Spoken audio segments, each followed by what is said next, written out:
Hello, Son of God and my brother.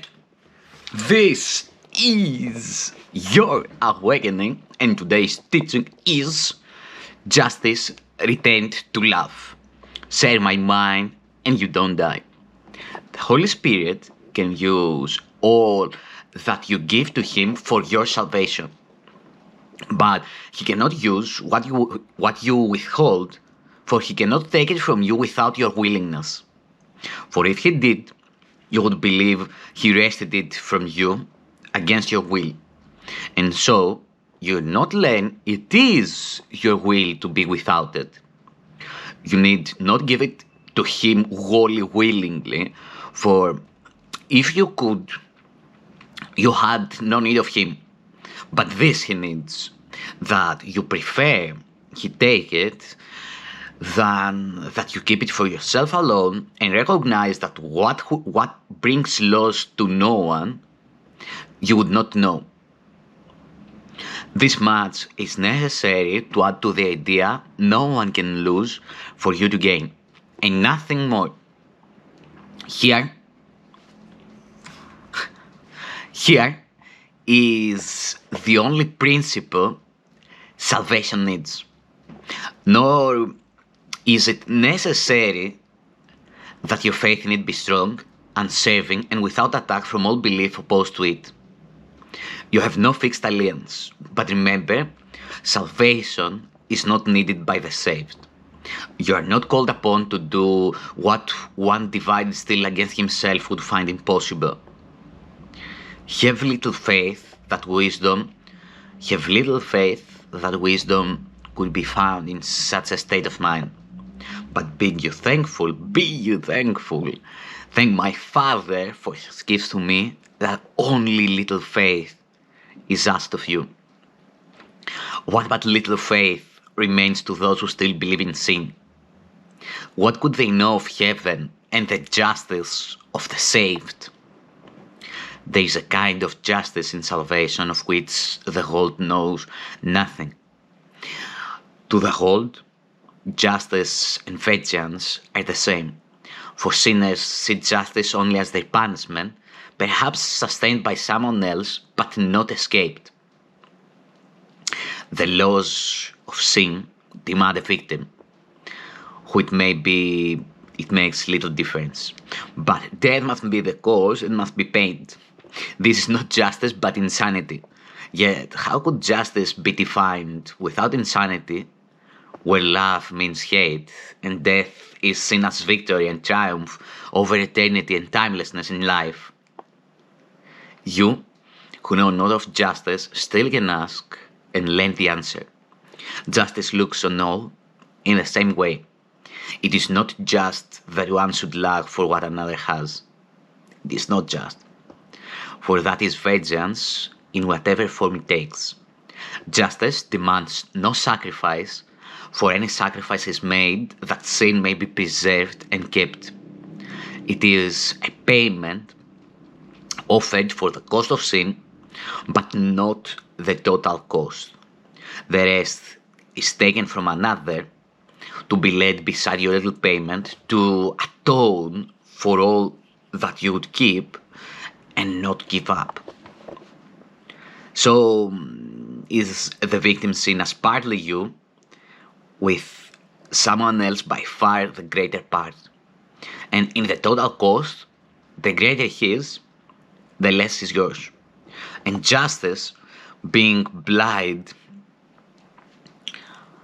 is satisfied by being paid, it matters not by whom. Can this be justice? God knows not of this.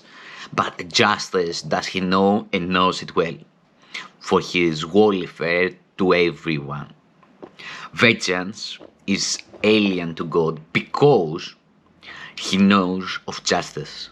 To be just is to be fair, and not to be vengeful. Fairness and vengeance are impossible, for each one contradicts the other and denies that it is real. It is impossible for you to say the Holy Spirit's justice with a mind that can conceive of specialness at all. It is impossible for you to share the Holy Spirit's justice with a mind that can conceive of specialness at all. Yet, how could he be just if he condemns a sinner for the crimes he did not do, but thinks he did? And where would justice be if he demanded of the ones obsessed with the idea of punishment that they lay it aside, unaided, and perceive it is not true? It is extremely hard for those who still believe sin meaningful to understand the Holy Spirit's justice. They must believe he saves their own confusion and cannot avoid the vengeance that their own belief in justice must entail. And so they fear the Holy Spirit and perceive the wrath of God in him. Nor can they trust him not to strike them dead with lightning bolts, nor can they trust him not to strike them dead with lightning bolts, torn from the fires of heaven by God's own angry hand. They do believe that heaven is hell and are afraid of love. And deep suspicion and the chill of fear comes over them when they are told that they have never sinned.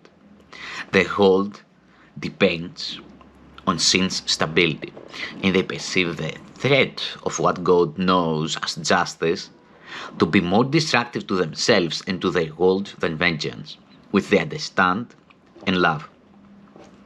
So do they think the loss of sin occurs, and flee the Holy Spirit as if he were a messenger from hell, sent from above in treachery and guile to work God's vengeance on them in the guise of a deliverer and friend. What could he be to them except a devil dressed to deceive within an angel's cloak? And what escape has he for them except a door to hell that seems to look like heaven's gate? Yet justice cannot punish those who ask for punishment, but have a judge who knows that they are wholly innocent in truth. In justice, he is bound to set them free and give them all the honor they deserve and have denied themselves because they are not fair and cannot understand that they are innocent. Love is not understandable to sinners because they think that justice is split off from love and stands for something else. And thus is love perceived as weak and vengeance strong. For love has lost when judgment left its side and is too weak to save from punishment. But the vengeance without love has gained in strength by being separate and apart from love. And what but vengeance now can help and save, while love stands feebly by with helpless hands, bereft of justice and vitality and powerless to save? What can love ask of you who think all of this is true? Could God in justice and in love believe in your confusion you have much to give? You are not asked to trust him far. Could the Holy Spirit in justice and in love believe in your confusion you have much to give? You are not asked to trust him far. No more than what you see he offers you and what you recognize you could not give yourself. In God's own justice does he recognize all you deserve, but understands as well that you cannot accept it for yourself.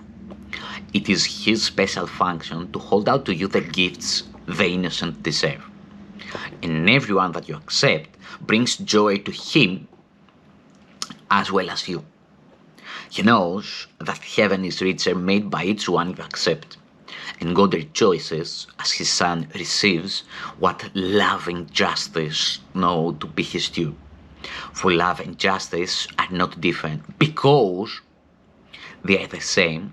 Does mercy stand at God's right hand and gives the Son of God the power to forgive himself of sin. To him who merits everything, how can it be that anything be kept from him? For that would be injustice and unfair indeed to all the holiness that is in him, however much he recognizes it did not. However much he recognizes it not. God knows no injustice. God knows of no injustice. He would not allow his son be judged by those who seek his death and could not see his worth at all. What honest witnesses could they call forth to speak on his behalf? And who would come to plead for him and not against his life? Not justice would be given him by you. Yet God ensured that justice would be done unto the son he loves and would protect from all unfairness you might seek to offer, believing vengeance is his proper due. As specialness cares not who pays the cost of sin, so it be paid, the Holy Spirit heeds not who looks on innocence at last, provided it is seen and recognized. For just one witness is enough if he sees truly. Simple justice asks no more. Of each one does the Holy Spirit ask if he will be that one, so justice may return to love and there be satisfied. Its special function he allows is for this, that each one learn that love and justice are not separate, and both are strengthened by their union with each other. Without love is justice prejudiced and weak, and love without justice is impossible.